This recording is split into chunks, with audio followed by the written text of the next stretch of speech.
கர்த்தர் நாமத்துக்கு ஸ்தோத்திரம். என்னை சீரியஸ் சாட்சியாக வச்சதுக்கு. ஐயா, கொருப்பேட்டிலேருந்து வரேன். என் பேர் சுவாதி. எங்கள் ஓரவத்தி 10 வருஷமாக சர்ச்சுக்கு வராங்க. அவங்க பேர் பிரியா. அவங்க என்னை கூப்பிட்டுனே இருப்பாங்க, என்னால் வரவே முடியாது. அவங்க பொண்ணு பர்த்டேக்கு ஐயா அங்கே ப்ரேயர் பண்ணார். அப்போ எங்கள் வீட்டுக்காருக்கும் எனக்கு ப்ரேயர் பண்ணப்போ உங்கள் 2 பேருக்குள்ளே பொறுமை இல்லை, கோபம் அதிகம், சமாதானமே இல்லை, சண்டைன்னு சொல்லி ப்ரேயர் பண்ணார் ஐயா. மறுவாரமே நான் சர்ச்சுக்கு வந்துட்டேன். தான் அந்த மறுவாரம் வீட்டுக்கு போனதுமே நல்ல ஒரு சமாதானத்தை கொடுத்தாரு. அந்த வாரம் ஃபுல்லாக எங்கள் 2 பேருக்குள்ளே சண்டை வந்துச்சுன்னா அவ்வளோ ஒரு இதுவாக தான் முடியுமே, சண்டையே முடியாது. நானும் கோவமாக இருப்பேன், அவரும் கோவமாக இருப்பார். ஏசப்பா இங்கே வந்ததுமே இந்த வாரம் ஃபுல்லாக 2 வாரம் வந்துட்டேன். 2 வாரமாகவே எனக்கு சமாதானம் சந்தோஷத்தை கொடுத்தாரு. போகும்போது என் மனசு அவ்வளோ நிறைவாக இருக்கும். ஐயா பேசும்போது அந்த வாரம் ஃபுல்லாக எனக்கு அவ்வளோ ஒரு சந்தோஷமாக இருக்கும். வந்துட்டு போனாலே எனக்கு மனசு அவ்வளோ திருப்தியாக இருக்கும். கர்த்தர் கொடான நன்றி.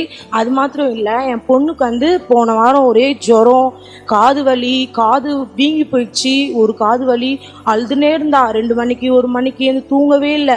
ஜுரம் வாமிட் பண்ணியிருந்தா. நான் திங்கக்கிழமை விட்டுட்டேன். ட்ராப்ஸ் மட்டும்தான் இருந்தது. ஹாஸ்பிட்டல் கூட்டின்னு போல.